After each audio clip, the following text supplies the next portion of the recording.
in space. All right, space people, welcome to another episode of Today in Space. This is a really long week for me, busy week. So we're going to do something real quick this week. I'm going to try and go 10, 15, maybe 20 minutes, but I've got a few things I want to talk about. This past week has been a lot that's gone on. We've had the constant updates of the Starship being put together in Boca Chica, Texas, an actual orbital Starship actually being built. The 3 Raptor engines just went in today. I just saw Elon's post about it not that long ago. So we have all this amazing progress that's going on. And then at the same time, we had the raid on Area 51 or the planned raid on Area 51. And then at the same time, we saw the aftermath of the Space Command report. And we're seeing that manifest itself in the industry with contracts being signed to the largest space companies, the same space companies that are at the front of the industry today. And so that's where I want to talk about this week. And what I've recorded this a few times because I want to get the right message out there that I want to talk about. So I'm going to talk about my biases real quick. Just set the pace here. So, as some of you know, I went to school for aerospace engineering. It's part of the reason why I have this podcast. And I can definitely say that the space industry does not have enough jobs to sustain the amount of people that are really going for that degree. I really feel it's a big problem. Part of that problem is exactly like I saw when I was going to college in 2008, is when it was my freshman year. 2011, they retired the space shuttle, the same spacecraft that same type of spacecraft I thought I would be working on. Part of the reason why I love what SpaceX is doing with Starship, because there seemed to just be a logical thing to some kind of a ship that could land and fly and go into orbit and then be able to descend through an atmosphere, land, and then launch again. That just seemed like the next logical thing. And obviously the space shuttle made the most sense to me, and that's what I wanted to work on. I thought that was where the future was going. And so I'm a little jaded by that. But at the same time, if you meet other aerospace engineers or people that went to be aerospace engineers, rocket scientists, a lot of them are doing what they went to school for. They learned an incredible skill to be able to work on a bunch of different things: electrical, software, hardware, structural, fluid dynamics, all these different skills and sciences that you have to learn, physics, chemistry for the propellant. It makes you a very versatile engineer. So all these engineers that could be working in the space industry are now working somewhere else because there aren't enough jobs. And so part of that was the not having enough funding to grow these things, and always these arguments of, with the Senate and politicians in general, where skimping on the funding for space for really what the purpose is, which is to push the bounds of what's possible so we can then think outside of those bounds and do even more. I think that's part of the big thing. And there's also the ultimate backup plan of having other human beings on another rock in space, so that if that one rock gets smacked by something, then we still have humans alive somewhere. So that obviously makes all the sense in the world. But what I saw last week in the wake of the Space Command report that came out on September 9th publicly, we talked about it in the last episode, TIS 165, this is 166. So the last episode we talked about it. You're not going to read it, so if you want a quick review, go check that episode out. But what I saw from that is an instant change in the attitude with these politicians. Almost less than a month later, now it's all about we need to get funding out there. And there'll be a lot of links to Eric Berger's tweets about this in the episode. But the U.S. military is now taking space as a domain seriously. And I think there are a lot of future space war contracts that are out there, space defense contracts, all these things that are out there and ready to happen now because they're taking it seriously. So instead of doing it for the right reasons and to grow the industry so that we can get to our real goal, I see stagnation.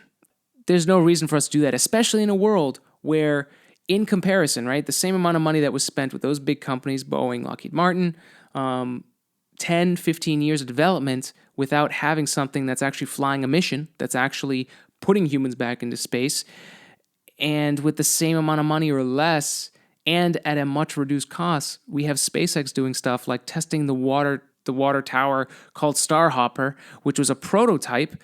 It was a water tower with a Raptor engine attached to it.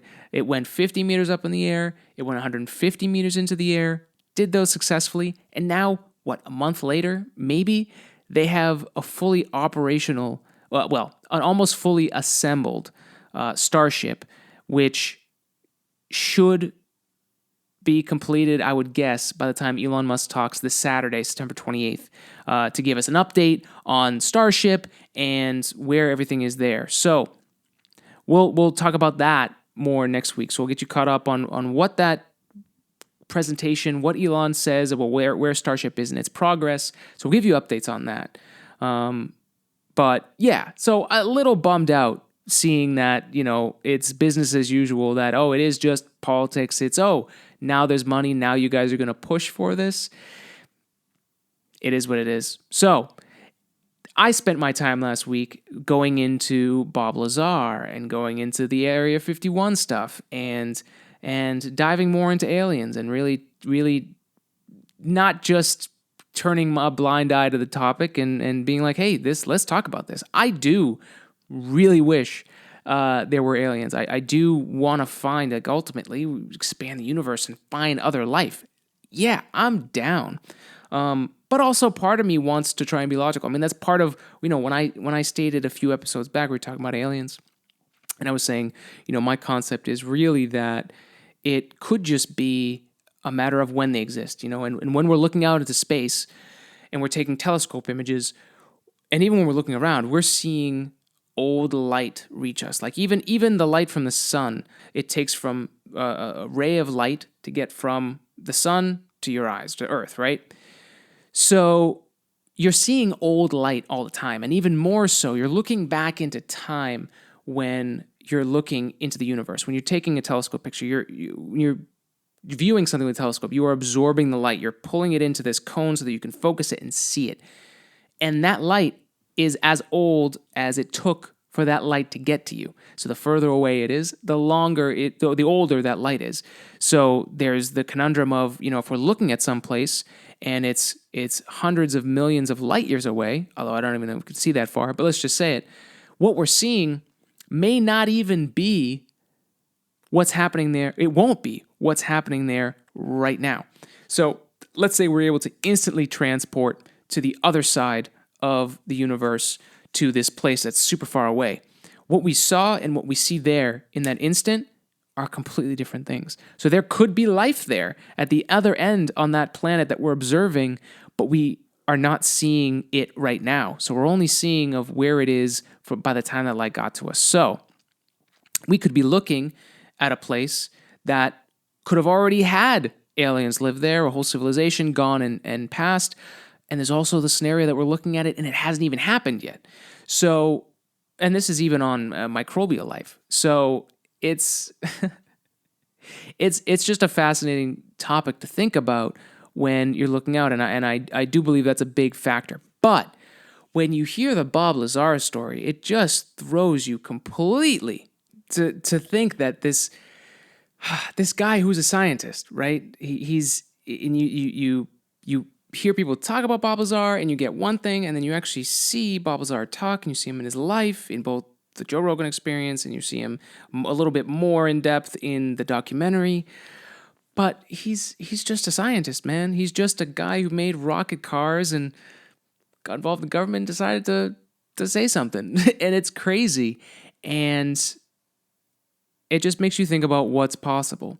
And that whole idea of, was it element 151, about how there could be this alternate isotope of an element that could be stable for power and it makes sense that we might not be able to understand how it works. But this all happened on the eve of my indoctrination into Bob Lazar happened on the same night that the Area 51 raid happened. And so I have to don my Area 51 Raider Naruto headband in honor of all the Naruto runners that didn't make the trip past the guards at Area 51. We did see one Area 51 runner, and a great form on that Naruto run. Seriously, I have to give props to that. And his timing was perfect. But yeah, so we so this week to get a little bit of the angst against the what's happening in politics for aerospace right now, I wanted to and just have fun. I went and I was like, all right, we got to make a Naruto headband, an Area 51 headband for this week. So I literally just went in and designed it in a program called Fusion 360. Took me maybe 10 minutes, and then printed it on my 3D printer. You can actually see the video of how we made it, because I even formed it with a heat gun so it would sit flat against my forehead, add a little bit of a curve so it's not just a flat piece stuck on a piece of fabric. But it's really cool, man. It was a lot of fun. And it's Halloween's coming up. If you guys do want to be an Area 51 Raider, just hit me up. We can hook you up with that. We'll figure something out. But yeah, it's so funny to see what happened with the Area 51 thing. There, just to give you a brief, really short, for anyone who didn't follow it online, didn't catch any of the space memes, which there was amazing great space memes on this, but it was this crazy thing. 2.5 million people signed up for it online. Obviously, not even 1% of those people went to the actual event. But it was funny. You see some of the reports, some of the people that were there, they were just there because they were like, yeah, it sounded like a fun idea, like a weird thing to do. So let's go. And that's cool, man. It's pretty cool. It's weird that the person who I guess organized it, he didn't even go to it. He did another event in Las Vegas, but the woman that helped put on Alien Stock, which was the actual show, the festival for the Area 51 raid, or at least the gathering, she kept it going, and people attended. But there was not tons of military posted outside. So that was fun to watch, and for this week, this Saturday, we have the Elon Musk report, based the follow-up on Starship, where we're at with that. So that's September 28th. If you've been following along, the Starship has been getting assembled. Boca Chica Gal on Twitter, she's been doing great work actually documenting, what's going on with Starship. So thank you, Mary, for doing that. So I look forward to those so often, every day. And to see the pace that SpaceX is building this Starship, again, water tower, star hopper, a month, maybe month and a half ago, and now we've got Starship. It's almost fully assembled. I'm very excited to see what Elon says. We will cover that next week on next week's episode. Thank you for staying with us on this episode. A little more lax, a little bit just off the cuff here for Today in Space. A little more science commentary than science communicator here, but that's okay. We've got a show every week, so we can switch it up and do something different. So we got a little bit of something for everybody here on Today in Space. So I hope you have a great week. As always, be careful out there. Spread love, spread science. Be good to your neighbors and be good to people around you. Everyone's going through some shit, so be nice and spread the positivity and the optimism. Have a great week. We'll see you next time.